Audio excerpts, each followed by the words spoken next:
Bonjour les amis, bienvenue sur la chaîne, j'espère que vous allez bien en cette fin d'année 2024. Moi, j'ai la voix toujours cassée, mais toujours là, toujours présent sur la chaîne pour vous amener de nouvelles vidéos. Et aujourd'hui, vous le connaissez, les sempiternels top 10 et flop 10 qui vont débouler sur toutes les chaînes YouTube. Alors, encore une fois, ça va être des tops complètement différents selon les personnes, parce qu'on a chacun des goûts différents. Et donc, d'ores et déjà, dites-moi dans les commentaires, vous, quel est votre top 10 de l'année 2024 ? Le flop 10 va suivre dans la semaine, donc vous savez ce qu'il reste à faire. Le petit abonnement, la petite cloche pour pas manquer les notifications des prochaines vidéos, et le pouce en l'air pour me soutenir et pour faire grandir la chaîne et la faire avancer toujours plus haut en 2025. Je compte sur vous. Restez bien jusqu'au bout de la vidéo, parce que je vous montrerai à la fin, après le top, les films avec lesquels j'ai hésité, parce qu'il n'y a pas que 10 films que j'ai préférés, il y en a vraiment 10 qui sortent du lot, mais il y en a d'autres avec lesquels j'ai hésité, donc je vous en parle en fin de vidéo, donc restez bien jusqu'au bout. Donc installez-vous confortablement, je vous donne mon top 10 des films de l'année 2024, c'est parti.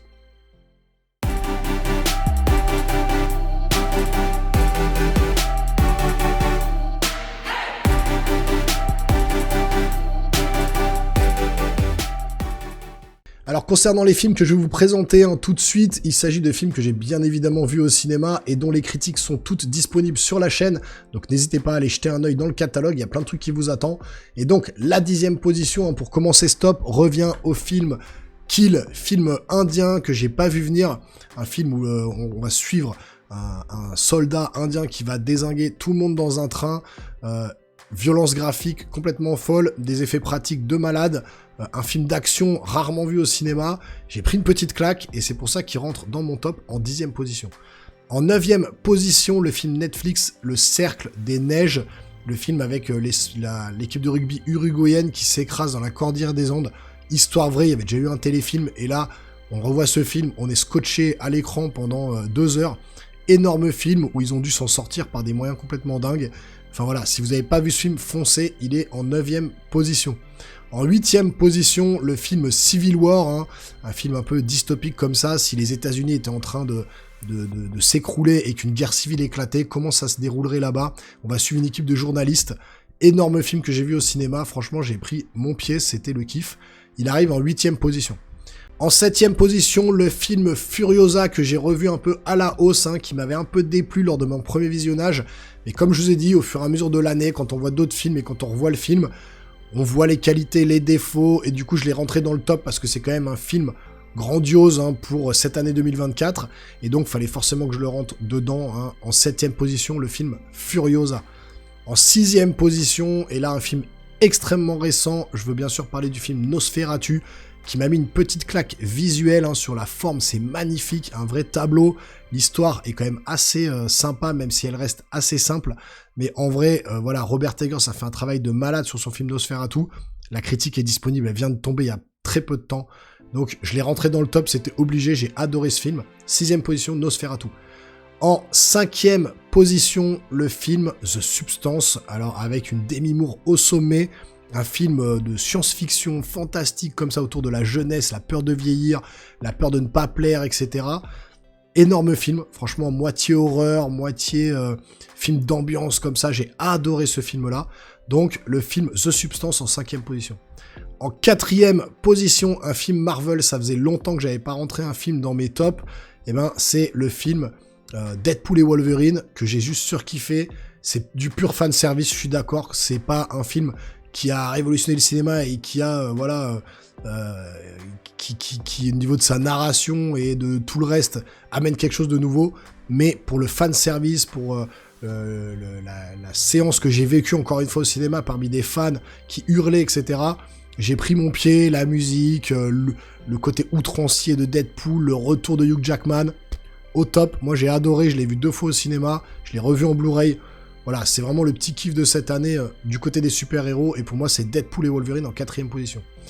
On arrive sur le podium avec la 3e place qui revient au Comte de Monte Cristo avec un Pierre Niney au sommet. C'est rare que je rentre des films français dans mes tops, mais là j'ai pris une petite claque, une adaptation ultra réussie, le Batman du 19e siècle, et j'ai trouvé que vraiment il y avait ce côté un peu américain, ils ont repris un peu des codes comme ça des States tout en amenant cette fraîcheur française.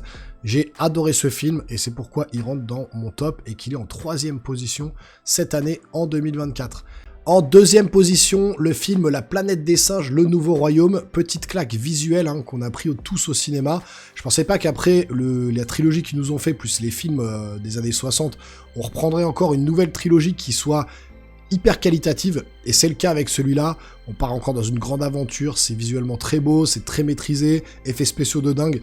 Donc deuxième place pour ce film, La Planète des Singes.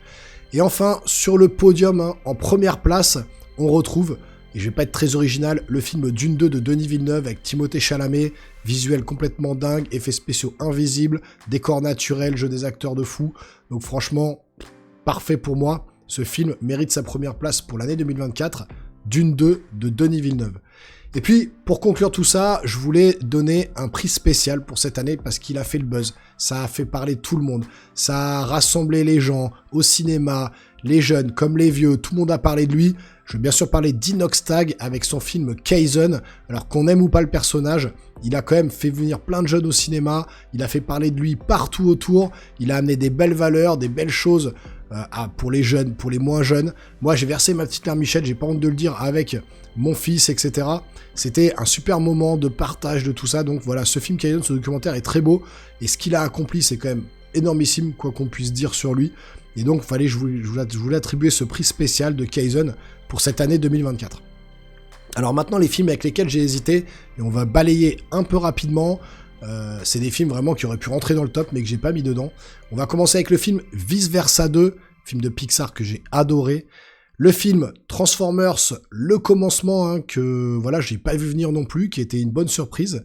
Le film The Fall Guy, qui a été boudé au cinéma, personne n'est allé le voir, et pourtant c'est un très bon film d'action avec des cascadeurs, beaucoup d'humour, j'ai vraiment aimé ce film. Ensuite le film Sans un bruit, jour 1, donc voilà la continuité des films Sans un bruit, mais là c'est une préquelle, on revient au début de l'invasion, j'ai trouvé ça vraiment très intéressant. Ensuite Love Lies Bleeding, film un peu particulier, mais vraiment qui m'a scotché, j'ai adoré ce film-là. Le film Juré numéro 2 de Clint Eastwood, très très bon film aussi. Le film Iron Claw, hyper flippant dans l'idée de perdre tous ses frères et compagnie sur des catcheurs. Enfin voilà, la famille, c'est la famille qui a vécu des drames pas possibles. Et cette histoire qui est une histoire vraie à la base, impressionnant, Iron Claw. Ensuite le film City of Darkness, film chinois, avec des scènes d'action complètement maboules, que j'avais rarement vu au cinéma. Le film Beetlejuice, le retour de Beetlejuice au cinéma, qui était peut-être un peu moins bon que le premier, mais qui nous a rappelé pas mal de souvenirs à tous, donc un très bon film. Ensuite, Bad Boys Ride or Die, autant le Bad Boys 3 j'avais pas aimé, autant le Bad Boys 4 je l'ai vraiment trouvé kiffant en termes d'action et d'humour. Ensuite le film Argyle, scène d'action dans le train, rarement vu aussi, hein. J'ai pris mon pied sur cette scène d'action avec une musique pop entraînante pendant les combats, j'ai adoré.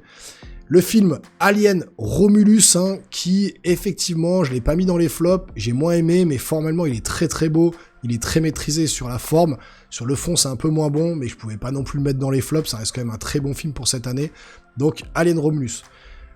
Le film Conclave également, avec Ralph Fiennes, hein, autour de la papauté, autour de la religion, etc. C'était un très bon film, un très bon thriller, j'ai adoré ce film-là, donc Conclave. Et enfin, le dernier film avec lequel j'ai hésité, vous vous doutez bien, c'est Gladiator 2. J'allais pas le mettre dans les flops non plus, j'allais pas le mettre dans le top 10 non plus, parce que j'ai pas ultra kiffé, mais en termes de péplum et d'image, c'est quand même assez chiadé, donc je pouvais pas non plus l'écarter complètement de cette année 2024. Voilà, on arrive sur la fin de cette vidéo, j'espère qu'elle vous a plu. Encore une fois, c'est un avis complètement subjectif, donc n'hésitez pas dans les commentaires à me donner votre top 10 de l'année 2024, et les films vraiment qui vous ont marqué. Il y a peut-être un ou deux films vraiment qui vous ont retourné le cerveau, où vous vous êtes dit « Waouh, la claque que j'ai prise !» Eh ben n'hésitez pas à me le dire en commentaire, je lis tous vos retours, je vous réponds, je suis toujours content de pouvoir échanger avec vous. Et donc le flop va arriver très bientôt sur la chaîne, donc la petite cloche pour pas manquer la notification, le petit abonnement et le pouce en l'air pour me soutenir. Et nous les geeks, on se revoit très rapidement sur une prochaine vidéo. Portez-vous bien surtout. Ciao ciao.